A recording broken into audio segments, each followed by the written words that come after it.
Hey y'all, this is my Arakaali's Fang Occultist. I've sort of min-maxed it to the point where I don't want to spend any more currency on it. It is a poison minion build, so scaling any more damage would cost me absurd amounts of currency and not give as much payoff.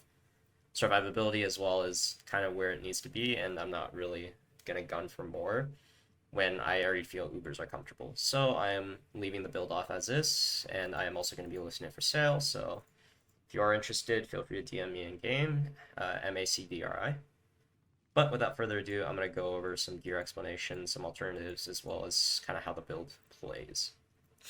Obviously, we're playing Arakaali's Fang. This is our spider summoning weapon, and we're pairing it off with the Squire, so we have a 6 link. The links themselves are going to be Multi-Strike, Fizz, and Withering Touch. We always need these.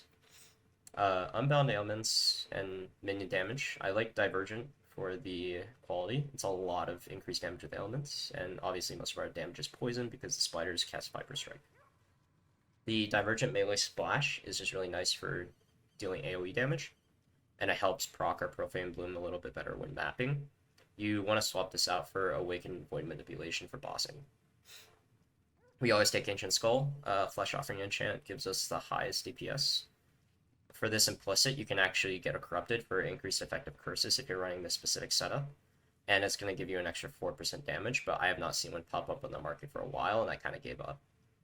Presence for Despair and Temp Chains. Temp Chains helps a lot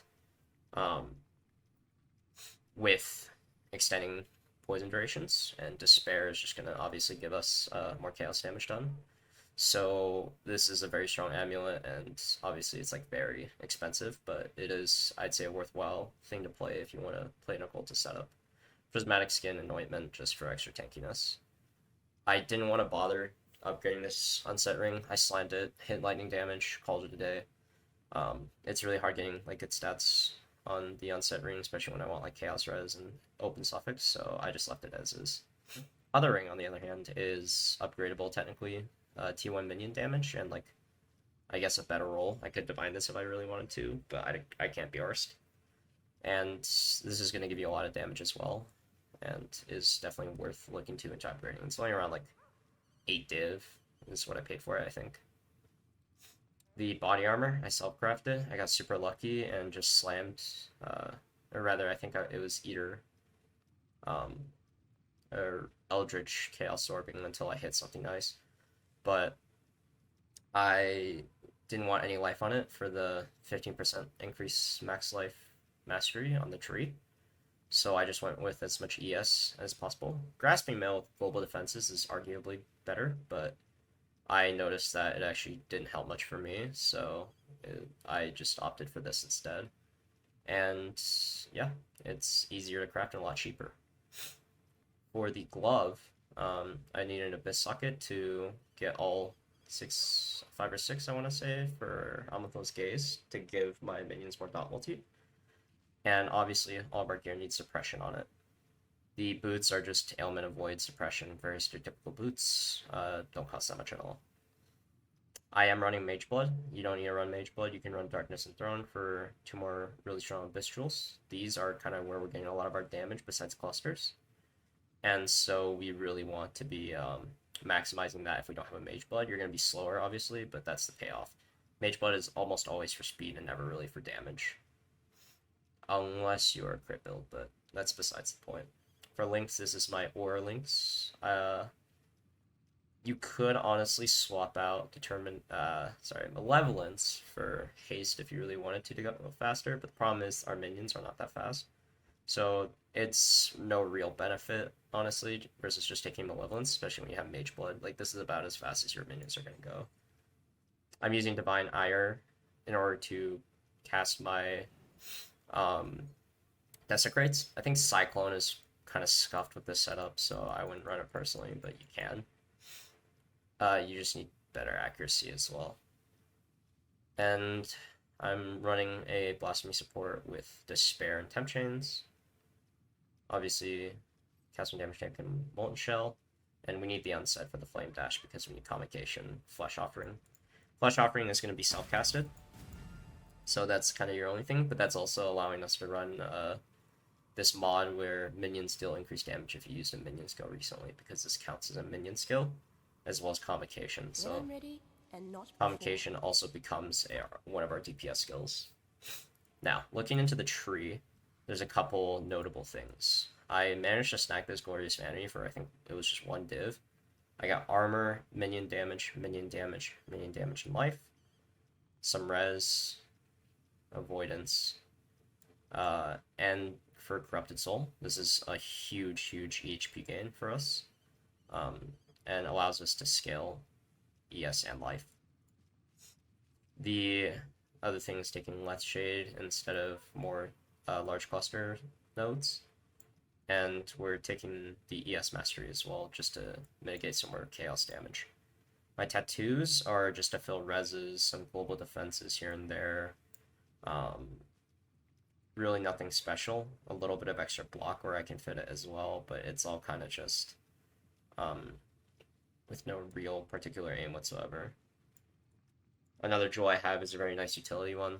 Life recovery with vitality, or immune to bleed, or unaffected, and obviously more fizz mitigation with D-term. This is kind of like a hardcore jewel, but it is very nice for survivability, as our damage is scaled through other methods. Now, let's talk about the actual damage and where it comes from, right? These large clusters are very important for scaling the damage of this build. The most important mods are 35% increased effect, and minions have 3% increased attack speed and cast speed. You need 3% attack and cast speed in order for the 35% increased effect to turn that into a 4%. If you're having 2, it's not going to do anything. If you have 25%, it's also not going to do anything. So you really want to have both of those. And I want to say that currently costs 4 divines for a 12 slot, but you actually don't really need a 12 slot. You can have an 11 slot, and those start out at 3 divines. The 2 jewels we're running, Forbidden Flame, Forbidden Flesh, is Unnatural Strength. It gives our minions Unholy Might, I believe, and this is going to cost you, like 25 div for that set. The Abyss jewels I'm running all have physical and chaos damage, and minions deal increased damage if you used a minion skill recently. And I fill the other stats as is. I kind of need strength from that one. And this is all to kind of scale this. So you get 6% dot multi per ghastly eye jewel, up to 30%, meaning we want 5 total ghastly eye jewels. And I believe it includes this one. I'm also running an Impossible Escape to get Supreme Ego. This is a 30 Divine Jewel. And it's for these specific 3 nodes. It allows me to get Charisma and just more reservation efficiency. This is very nice, so we don't have to path over here and take this. And this. This is pretty big, because in mapping, if I'm doing Searing Exarch, I want Unaffected by Burning Ground, because the degen from it is very annoying. This build mainly struggles with degen, nothing else. And so being able to have 2 charges every 3 seconds means we can actually have our writing jar slowly refill without having to kill more mobs or without having to port out of the map to get more charges. And I have found this has been just a lifesaver in terms of quality of life. Yeah, besides that, you want life or ES on your cluster jewels, specifically life if you can. But if you can't, then it is what it is, right? I'm Corrupted Blood immune from this. I have some reservation efficiency on these Abyss jewels as well, just so I can really fit all the auras comfortably. And I have an Ancestral Vision, so since we're having so much suppression on our gear and on the tree as well, we're going to be Elemental Ailment immune. And we also have 50 ES recovery when we suppress spell damage, which means we get some pretty nice like rebound with ES. And realistically, beyond that, there's not really like that much stuff. There is one notable thing that I think people get confused about is Spiritual Aid. You want to take this on Occultist, so your Profane Bloom is going to do slightly more damage. And this is quite nice because you're going to be clearing maps mostly through your Profane Bloom. Your spiders don't actually clear that well. Even with Melee Splash, you really want the pops, and you can see it clears maps very quickly. It's actually a very good mapper, arguably better than Bosser, but it really does need like more speed beyond anything else. So alternatives to these flasks that I'm running, you can run a Jade Flask, and I run this against any like hard hitting or just things with a lot of hits. I'll run that in place of the silver. This is all replacing the silver, and I'll run elementals based on what boss I'm doing. If I'm not bossing, I'm just running this, and this is going to get me enough. You really want to regenerate 3% life per second if you have a mageblood. This is a huge mod and gives us an absurd amount of regeneration. Like you can see right here, I have 644.9. It's like just under half my regen is coming from this flask, which is huge considering this build again suffers from regen issues. You can take Solaris for bossing, Lunaris for mapping if you want to go faster and also just have a little bit more tankiness. Arakaali is also an arguable one. You're just going to have better recovery rate of life and ES, but it's not really necessary. I'm taking Leaf Shade as well, so it's kind of pointless to take that on top of it. And I'm already chaos resistance capped as well, so really how this build plays is going to be you're casting your Divine Ire to get corpses, and then you're popping your Writhing Jar. It's going to summon worms, and your Divine Ire is going to kill them, and when you kill, it raises spiders from these corpses. You can get a total maximum of 20 raised spiders. Sometimes you'll get unlucky, and you'll get like 8, which, you know, it's 8/20ths of your actual damage. And yeah, it's gonna take longer to reach the dot cap, and you might not, but it's really not too big of a deal unless you're doing Ubers. And even with Ubers, like it's most of them you have enough time to summon your spiders, like wait for your blast to go up and summon them again.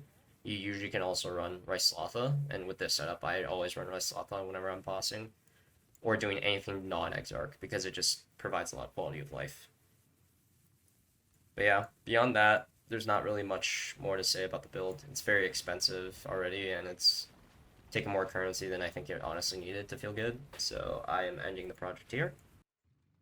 Also, one final thing about this build is there is an option to weapon swap. So currently, I am running an Aegis Aurora. You need another Arakaali's Fang, but Aegis Aurora in place just to give me a little bit more EHP. I think it's like 15% more. Basically how this works is you can summon and sort of snapshot your spiders here. So I have 16 spiders right here, and I can weapon swap. And these will still be buffed even though it doesn't show. And in doing this, I get to gain all the benefits from Aegis while my spiders are still doing damage. Now obviously this comes with the downside of maybe possibly summoning 4 spiders or however many with unbuffed links, and that can kind of break your damage. But at the end of the day, if you need to weapon swap for defensive, it's quite useful. So what I do is I link Enduring Cry and just Inspiration so it's free, and I'll use this as a sort of way to survive some hits because Aegis will give me ES on block, and then I can also press Enduring Cry for some regen, as well as some endurance charges should I need them. I rarely use this except for on Ubers, so it's kind of unnecessary, but just an extra little trick. So, till next time, ciao.